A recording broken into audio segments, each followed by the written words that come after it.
ganjaran dan siksa itu sebab pekerjaan hamba.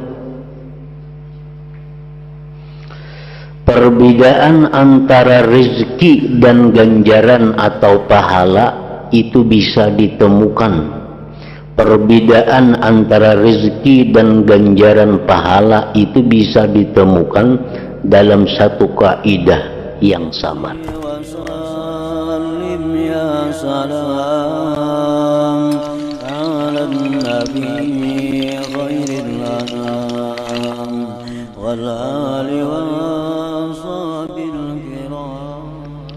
Bismillahirrahmanirrahim. Alhamdulillahi rabbil alamin. Wabihi nasta'in ala umuri dunya waddin. Wassalatu wassalamu ala ashrafil anbiya wal mursalin Sayyidina wa habibina Muhammadin wa ala alihi wa sahbihi ajma'in. Andai kata ada orang yang bertanya, ganjaran, pahala dan siksa itu juga ditulis di Lauhil Mahfuz. Sementara itu kita wajib mencari ganjaran Allah dengan taat dan meninggalkan apa yang menyebabkan menerima siksa Allah. Lalu apakah ganjaran dapat bertambah karena mencari atau berkurang sebab meninggalkan? Nah, ini hubungannya dengan pertanyaan yang dahulu mengenai apakah rezeki itu bisa bertambah dengan berusaha, rezeki bisa berkurang lantaran kada berusaha. Dijawab oleh pengarang bahwa rezeki kita kada bertambah dengan sebab kita berusaha, rezeki kita kada berkurang sebab kita diam kada berusaha. Itu rezeki sudah ditetapkan oleh Allah di Lauhil Mahfuz. Rezeki kita sekian, kita berusaha kada bertambah dari itu, kita berdiam kada berkurang dari itu. Nah, lalu yang bertanya ini bertahun pulang, amun pahala pang lawan siksa itu ditulis juga di Lauhil Mahfuz. Tapi apakah pahala itu bertambah dengan dicari?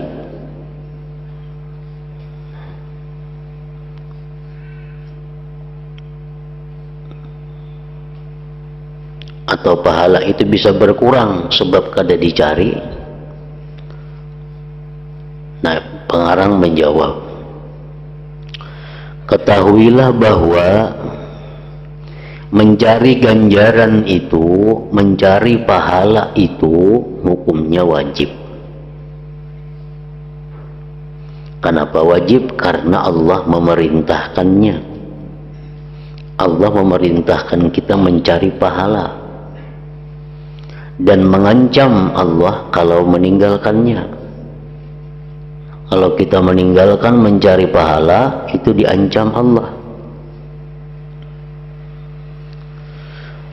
Sedangkan rezeki mencarinya kada wajib, dan Allah kada memerintahkan kita untuk mencari rezeki. Itu bedanya. Lagi pula Allah tidak menanggung ganjaran untuk orang yang tidak taat. Allah kada menanggung dapat pahala orang yang kada taat. Nah, kalau rezeki Allah menanggung dan kada berkait dengan usaha atau kada berusaha. Sedangkan tambahan ganjaran dan siksa itu sebab pekerjaan hamba. Ganjaran dan siksa itu sebab pekerjaan hamba. Perbedaan antara rezeki dan ganjaran atau pahala itu bisa ditemukan. Perbedaan antara rezeki dan ganjaran pahala itu bisa ditemukan dalam satu kaidah yang samar, yaitu apa yang dikatakan oleh sebagian ulama kita, yang tertulis di Lauhil Mahfuz itu ada dua macam. Satu bagian tertulis secara mutlak, tanpa syarat dan tanpa menggantungkannya dengan pekerjaan hamba, yaitu rezeki dan ajal.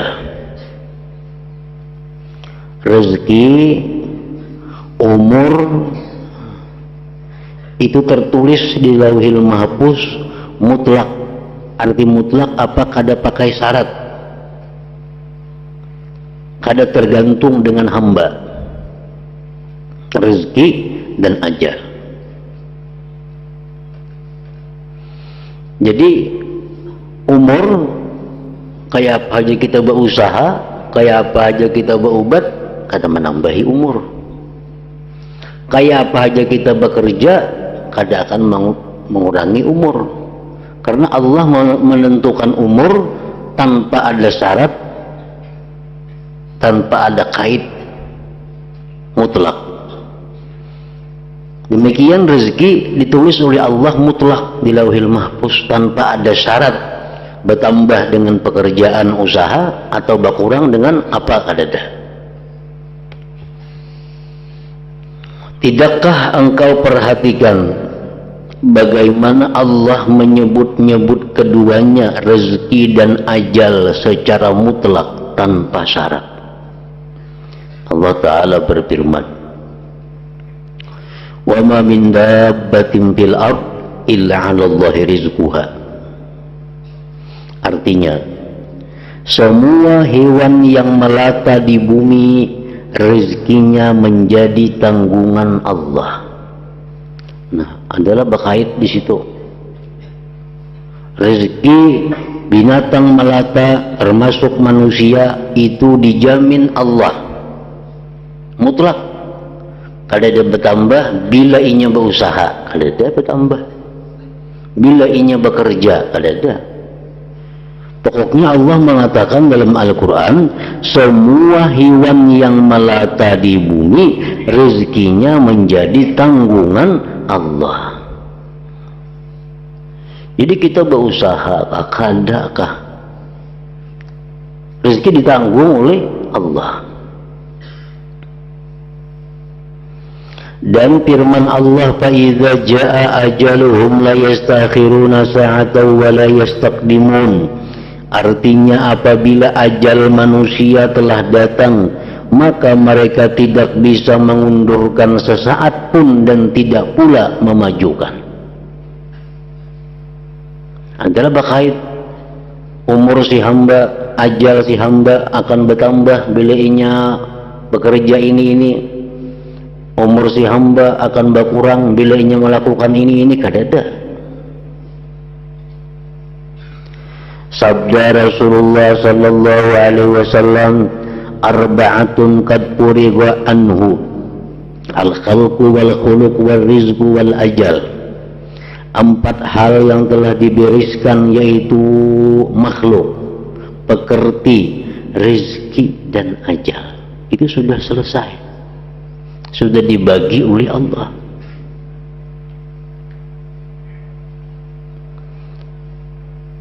Nah, jadi yang pertama yang ditulis di Lauhil Mahfuz itu adalah sesuatu yang kada berkurang, yang kada bertambah dengan syarat, dengan kait, itu adalah rezeki dan ajal tadi. Satu bagian yang tertulis di Lauhil Mahfuz yang lain tertulis dengan syarat, digantungkan dan disyaratkan dengan pekerjaan hamba, yaitu ganjaran dan siksa. Itu Allah memberi pahala kepada hamba bila ini. Allah menyiksa si hamba bila ini. Nah, itu berkait. Tidakkah engkau perhatikan ganjaran dan siksa disebut oleh Allah dalam kitab Al-Quran dalam keadaan digantungkan, dikaitkan, disyaratkan dengan pekerjaan hamba? Allah Ta'ala berfirman, walau anna ahlal kitab amanu wattaqaw lakaffarna anhum sayyiatihim wa la'adkhalnahum jannatin na'im. Seandainya ahli kitab itu, orang Yahudi Nasrani, mau beriman dan takut kepada Allah, pastilah aku, ujar Tuhan, melebur perbuatan jelek mereka dan aku masukkan mereka ke dalam surga Naim. Keterangan ini sudah jelas, maka pahamilah. Di situ Allah mengatakan bahwa mereka itu bisa masuk surga, tapi syaratnya amanu wattaqau, beriman dan takwa. Mereka masuk surga dengan syarat beriman dan takwa. Bakait itu iman dan takwa. Jadi untuk mendapatkan ganjaran, mendapatkan pahala, nah itu usaha. Diperlukan usaha hamba. Sembahyang, berzikir, berselawat, menuntut ilmu, nah nyar diberi Allah pahala. Bila kada lain rezeki. Nah rezeki tadi sudah dijelaskan, kada pakai syarat. Allah mengatakan Allah menjamin rezeki, titik. Kada ada berkait Tuhan bilanya bekerja ini, bilanya bekerja itu, kada ada. Nah jadi itu perbedaan antara rezeki dan pahala. Kenapa kita wajib menuntut pahala? Karena disuruh Allah menuntut pahala. Kenapa kita kada wajib mencari rezeki? Karena Allah kada menyuruh kita mencari rezeki.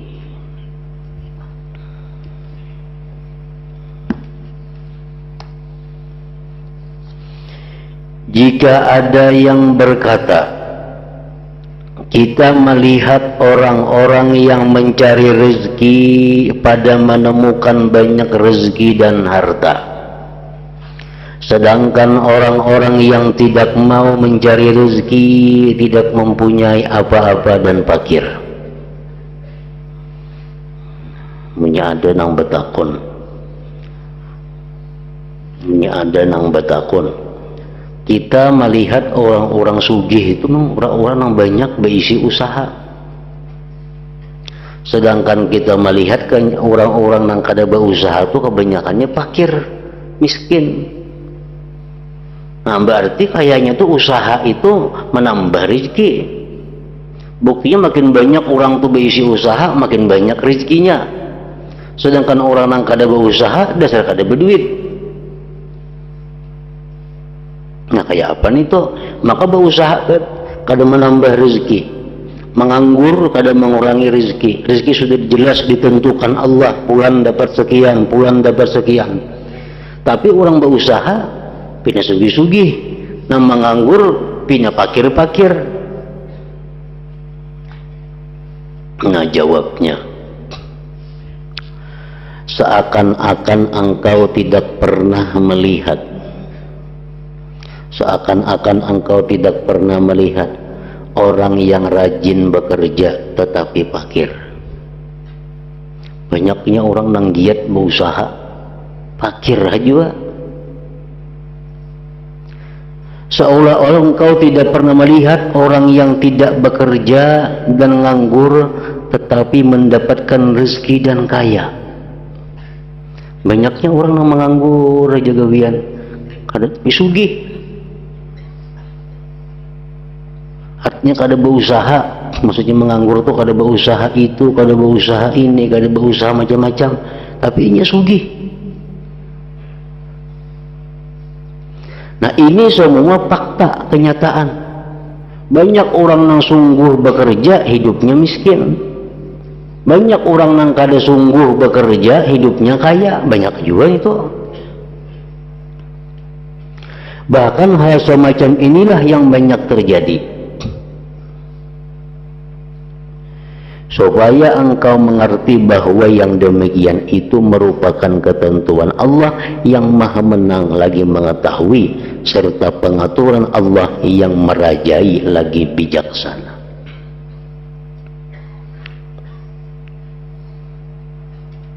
Nah, jadi di sini jelas kada bisa dipastikan bila orang tuh banyak usaha, banyak rezeki, kada tentu. Banyaknya orang yang banyak usaha, kayaknya gulung tikar, bangkrut ke rumah-rumah tak jual. Usahanya ada ini, ada itu, banyak usaha, mestinya banyak juga rezeki, tapi nyatanya habis. Rumah, kendaraan terjual, hutang di situ kemari. Nah, itu fakta kenyataan bahwa usaha itu bukan menambah rezeki.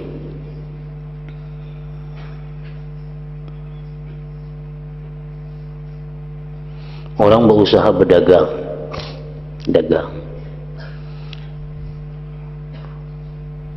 dapat duitnya hari-hari, kada puas lagi berdagang, nambah pulang usaha, nambah usahanya, harapannya menambah rezeki, hitungannya banyak usaha banyak rezeki, buka pulang usaha ini, buka pulang usaha ini, tahu-tahu ada usaha yang menghabiskan semuaan, bangkrut jadinya gara-gara membuka usaha ini. Banyak orang kayak itu kenyataan.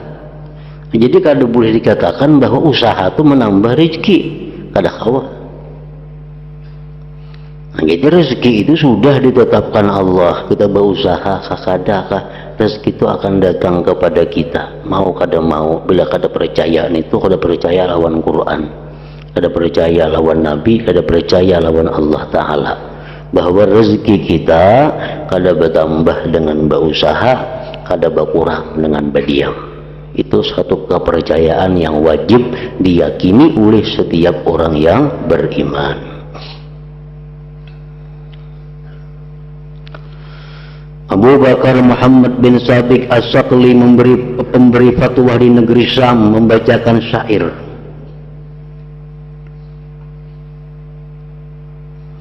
Kam min qawiyyin fi taqallubihi muhazzabir ra'yi anhu rizqu munharifu wa kam dha'ifin fi taqallubihi ka'annahu min khalijil bahri yagtarifu. Hadza dalilun ala anna al-ilaha lahu bil khalqi sirrun khafiyyun laisa yankashifu.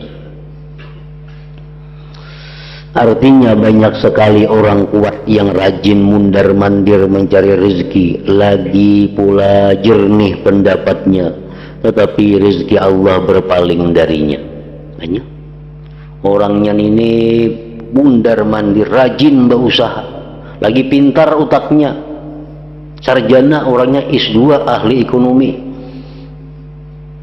usaha banyak, betita sarjana ekonomi, pintar urusan mencari duit, nyatanya bangkrut. Banyak itu.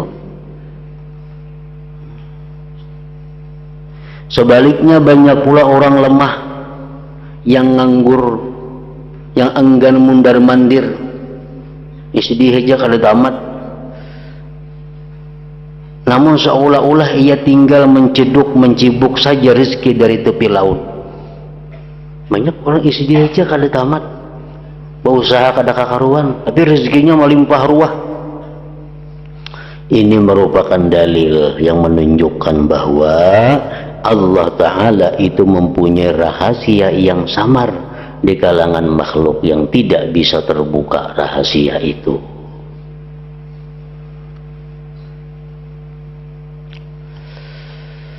Nah, jadi sudah jelas perbedaan antara rezeki dan pahala. Rezeki kada bertambah dicari, kada berkurang bila berdiam, karena sudah ada jatahnya. Yang kedua, menuntut mencari rezeki itu kada wajib hukumnya. Jangan dipadahkan wajib mencari rezeki itu, karena maulah hukum seorang maka wajib dia berusaha. Jangan dipadahkan wajib berusaha. Allah kan tidak menyuruh kita mencari rezeki dalam Quran.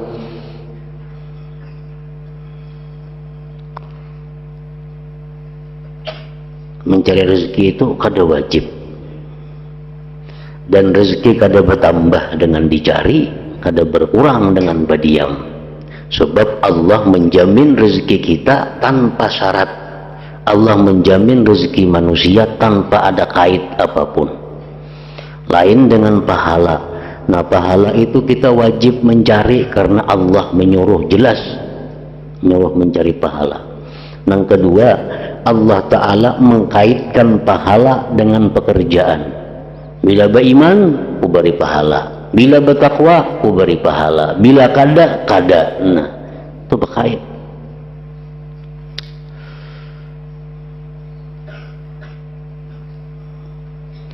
Jika engkau bertanya, bolehkah kita masuk ke pedalaman tanpa bekal?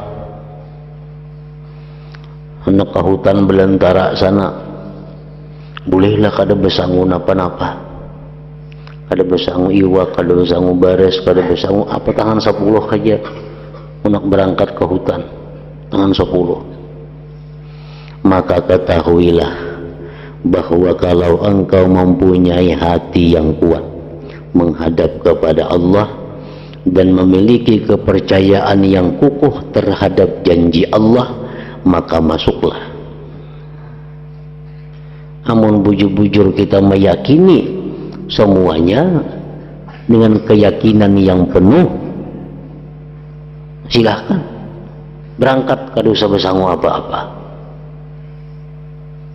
Tetapi kalau tidak, mun hati kada kekaruan, asa ragu-ragu, asa yakin, asa ragu-ragu, asa yakin, bersangu kada, bersangu kada. Nah, lebih baik engkau hidup seperti orang awam yang bergantung kepada gantungan mereka. Asa ragu-ragu, kada usah, baik jadi orang awam, bawa kampil, bawa kantungan, berangkat ke pedalaman. Nah, mun ragu-ragu. Napa bedanya? Orang yang yakin kepada Allah, ayo berangkat, kada bersangu napa-napa. Orang yang kaya orang awam, kada usah bersangu, tulah ke pedalaman itu. Kenapa bedanya? Maka sama aja, orang awam enggak, orang yang yakin enggak, semuaan itu ditanggung oleh Tuhan. Kenapa? Orang yang sudah yakin silahkan masuk ke pedalaman, kada bersangu. Sedangkan orang awam jangan, baik bersangu. Apa alasannya berbeda? Aku pernah mendengar Imam Abul Ma'ali, Imamul Haramain rahimahullah berkata, orang yang menghadap kepada Allah Ta'ala itu apabila berjalan hidup menurut kebiasaan manusia, maka Allah bertindak keadaannya menurut kebiasaan manusia pula dalam hal kecukupan ongkos hidupnya.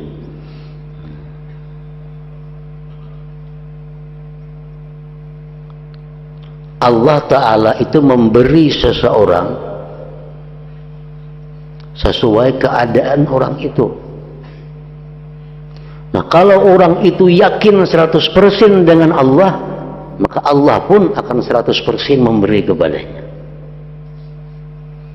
Bila orang itu kada kakaruan tadi, nah itu bisa kada diberi Tuhan.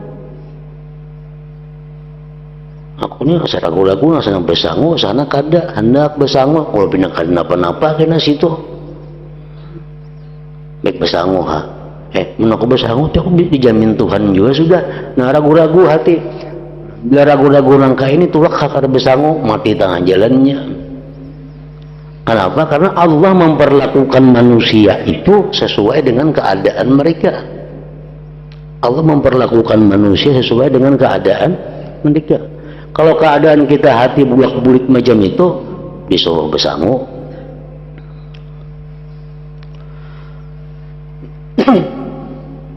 Seandainya engkau bertanya, apakah engkau tidak pernah mendengar bahwa Allah Ta'ala berfirman, wa tazawwadu fa inna khairaz zad at-taqwa, sebaik-baik bekal adalah takwa. Nah, berbekallah, sebaik-baik bekal itu adalah takwa. Kan kita disuruh bersangu tuh, bersangu, tapi Tapi sebaik-baik sanguan itu adalah sanguan takwa. Nah, ketahuilah mengenai ayat ini terdapat dua pendapat.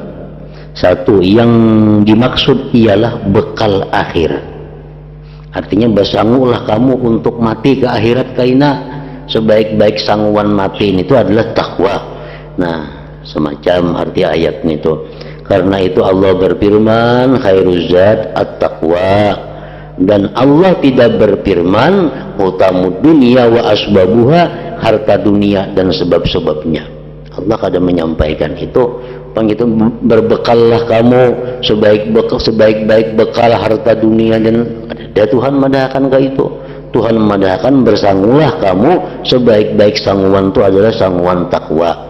Itu untuk orang-orang yang mati menuju akhirat, bersangu lawan takwa bekalnya. Yang kedua, ada pendapat ulama yang menjelaskan tentang ayat tadi. Asal turunnya ayat ini berkaitan dengan kaum yang tidak mau berbekal dalam perjalanan haji bagi diri mereka. Karena mengandalkan pemberian orang lain, mereka meminta-minta kepada orang lain, mengeluh, ceriwit, dan merugikan orang lain. Pendapat yang kedua, bahwa ayat ini turun berkaitan dengan kaum muslimin yang naik haji kada bersangun apa-apa. Akhirnya tahan jalan kena kelaparan, minta-minta lawan orang, mengemis orang, memuyaki orang. Lalu Allah menurunkan ayat basango anak tulak, jangan minta-minta. Lalu mereka diperintahkan untuk berbekal dengan maksud mengingatkan bahwa berbekal dengan harta sendiri itu lebih baik daripada menerima harta orang lain dan mengandalkan pemberian mereka. Nah, demikianlah pendapatku, ujar Imam Ghazali. Jika engkau bertanya orang yang bertawakal itu apakah perlu membawa bekal dalam bepergian, kita bertawakal kepada Allah. Aku bertawakal kepada Allah.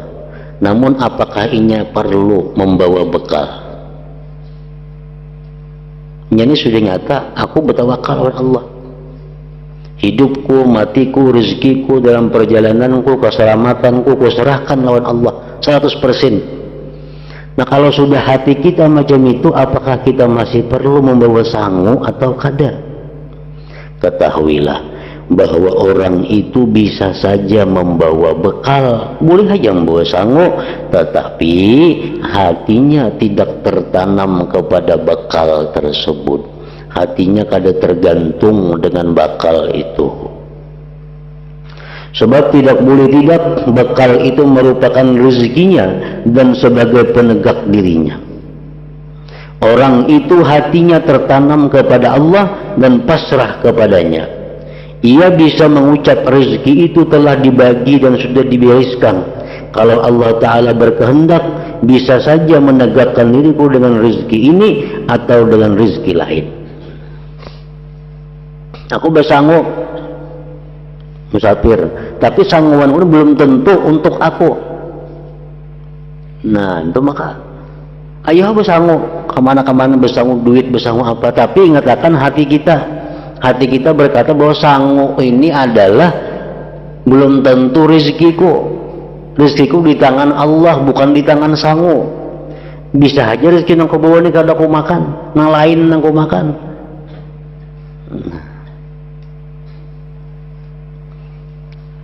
Itu menunjukkan bahwa kita kada berpegang, kada bergantung kepada rezeki yang kita bawa, sangu yang kita bawa ini. Kadang-kadang orang bertawakal itu dengan niat lain, umpamanya membantu orang Islam dan semisalnya. Aku bersangun duit, hendak musafir, bersangun duit sekian. Tapi di hati kita ini yakin bahwa duit ini belum tentu rezekiku di tangan Allah. Nah, bersahun duit ini untuk apa? Kalau napa-napa kagak tahan jalan, ada melihat nang perlu ini, ada perlu itu, ada perlu ini untuk orang lain, untuk ini. Nah, nyatakan di hati nang macam itu bahwa tanda kita kada bergantung kepada sangu, kepada bekal itu. Jangan beranggapan bersangu maka Ini kayak apa yang makan mengkar besangu situ kelaparan nih kami suka besangu. Nah tuh ini bergantung lawan sangu itu nang kada boleh. Besangu tuh boleh aja, tetapi asalkan kita meyakini rezeki kita di tangan Allah, bukan di sangu ini. Sangu ini bisa aja untuk orang lain karena diberiakan, bisa juga untuk makan seorang memang ini rezekiku. Nah jadi itulah gunanya ilmu. Orang yang alim besangu, orang awam besangu lain, orang awam piruhut lawan sangu inya. Orang alim besangu kadaka itu hatinya karena inya tahu sangu ini hanyalah sebagai sangu, bukan pegangan. Peganganku tetap Allah, rezekiku tetap di tangan Allah. Sangu ini bisa juga rezeki, bisa kada, bisa ku makan, bisa kada, tergantung apa yang diberikan Allah. Yang penting bukanlah dalam hal membawa bekal. Itu kada penting bawa bekal atau kada membawa bekal besangu atau kada besangu itu kada penting, melainkan perkara yang ada di hati itu yang penting. Janganlah engkau menggantungkan hati engkau kecuali pada janji Allah, kesempurnaan pemenuhannya dan penanggungannya. Banyak orang yang membawa sangu, membawa bekal, namun hatinya selalu tertanam kepada anugerah Allah, bukan kepada bekalnya. Dan banyak pula orang yang tidak berbekal, tetapi hatinya senantiasa tertuju kepada bekal, bukan kepada anugerah Allah. Jadi yang penting adalah hati. Pahamilah keterangan ini, keterangan pokok ini, engkau akan cukup insyaallah ta'ala. Kada besanguan gintulak nih, kada besanguan gintulak. Napa ada besangu ikam? Di situ ku ada aja bisi kawan, bisi kula banyak aja kita kada bertah kelaparan. Nah ini orang nang uyuh bener, bujurainya kada besangu, tapi hatinya kepada kula, kepada kawan nang di situ ditujunya sampai jam memberi makaninya. Nah banyak orang nang besangu tapi bertawakal hatinya kepada Allah. Jadi bukan sangu masalah sangu kada besangu, yang penting hatinya itu apakah bergantung berharap kepada Allah atau kepada sangu, itu masalahnya. Andai kata ada yang berkata Nabi Muhammad sallallahu alaihi wasallam juga membawa bekal, begitu pula para sahabat Nabi dan orang-orang dahulu yang saleh-saleh. Nabi Muhammad gini dulu membawa sangu sing bahaji ke Makkah itu, sahabat-sahabat orang-orang saleh dahulu. Jawabnya masalah membawa bekal itu jelas mubah, boleh, tidak haram. Kita besangu kemana-kemana tuh kada haram, boleh aja. Yang haram itu adalah tertanamnya hati kepada bekal. Nawar besangu kayak apa kena aku di sana? Sengsara aku udah besangu. Nah itu nang kada boleh. Masalah mau duit sebalik kada apa-apa. Tapi nang kada boleh itu, mun aku kada besangu nih kena kayak apa di situ makan, kayak apa di situ hidup. Nah itu nang kada boleh. Amun aku besangu nyaman segan nukurakan oleh-oleh itu ini itu boleh aja nih itu, karena lain urusan tawakal oleh-oleh ini itu. Sesangguan itu lain tawakal. Tawakal itu adalah urusan hidup mati, itu tawakal. Aku besangu kayak apa di situ, kayak makan juga kah, hidup juga kah, kayak apa sengsara kanan itu nang kada boleh. Masalah membawa bekalnya itu boleh aja. Yang haram adalah tertanamnya hati kepada bekal itu dan meninggalkan tawakal kepada Allah Ta'ala. Pahamilah keterangan ini. Kemudian apa yang menjadi sangka engkau terhadap Rasulullah sallallahu alaihi wasallam yang telah menerima firman Allah Ta'ala, wa tawakkal 'alal hayyil ladzi la yamut, artinya bertawakallah kepada zat yang maha hidup yang tidak bakal mati. Apakah Nabi Muhammad mendurhakai Allah dalam hal ini? Apakah beliau menggantungkan hati beliau kepada makanan dan minuman atau kepada dirham atau dinar? Karena Nabi Muhammad ini sudah disuruh bertawakal kepada Allah yang maha hidup kada bakal mati. Nah Sidin bawa bakal ke Makkah naik haji. Apakah hati Sidin tergantung lawan makanan, minuman, duit itu? Tidak mungkin, mustahil yang demikian itu, mustahil. Hati beliau pasti menghadap kepada Allah dan pasti beliau itu bertawakal kepadanya sesuai dengan perintah kepada beliau. Karena Nabi Muhammad SAW adalah seorang nabi yang hatinya tidak pernah berpaling kepada dunia seluruhnya dan tidak mengulurkan tangannya kepada kunci semua gudang bumi. Kalau Nabi Muhammad dan para ulama salaf yang salih membawa bekal, itu adalah lantaran ada niat yang baik. Bawa bekal tapi niatnya baik, berpahala.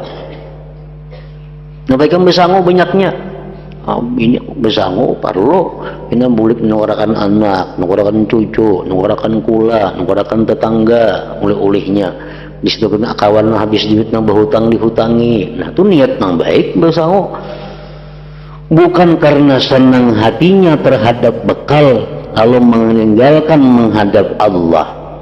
Itu yang penting, jangan sampai senang terhadap bekal. Jangan sampai di hati sanggup 10 juta, bah asa aman aku sini, asa hidup 10 juta nih sanggup di situ. Nah itu jangan itu. Yang dipandang adalah niat.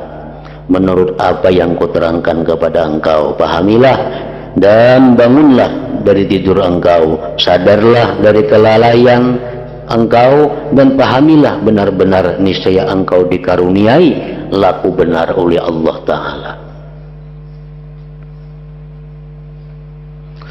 Jika engkau bertanya manakah yang lebih utama, membawa bekal ataukah meninggalkannya? Tadi membawa bekal boleh, asalkan hati jangan berikat lawan bekal itu. Hati tetap kepada Allah. Nah boleh membawa bekal, bahkan membawa bekal itu bisa berpahala kalau niatnya baik. Nah sekarang betakun pulang, mana baiknya kada usah besangu lawan besangu. Kan besangu boleh, besangu boleh, kada besangu boleh kalau hati kita sudah kuat tadi. Sekarang betakun mana baiknya? Ketahuilah bahwa dalam hal ini tergantung kepada keadaan.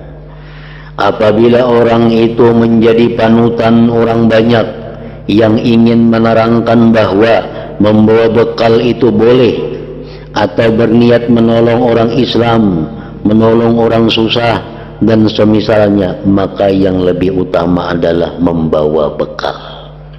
Baik besangu, kita berumbungan, kita jadi panutan, baiknya kita besangu dengan niat yang baik tadi. Kalau orang itu sendirian, nah, sorangan ninya berangkat dan tegar hatinya, kuat hatinya dalam masalah percaya kepada Allah Ta'ala, serta masalah bekal tidak menyibukkannya, kada mengganggunya untuk beribadah kepada Allah, maka yang lebih utama adalah meninggalkan bekal.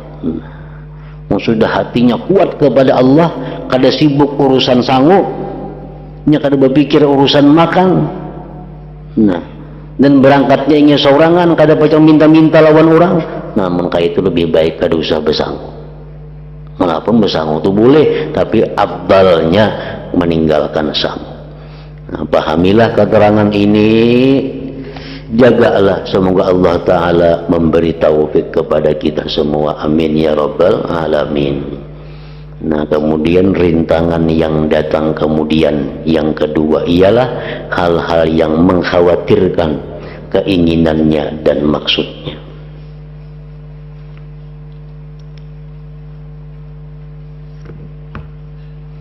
La hadratin Nabi sallallahu alaihi wasallam, al-Fatihah.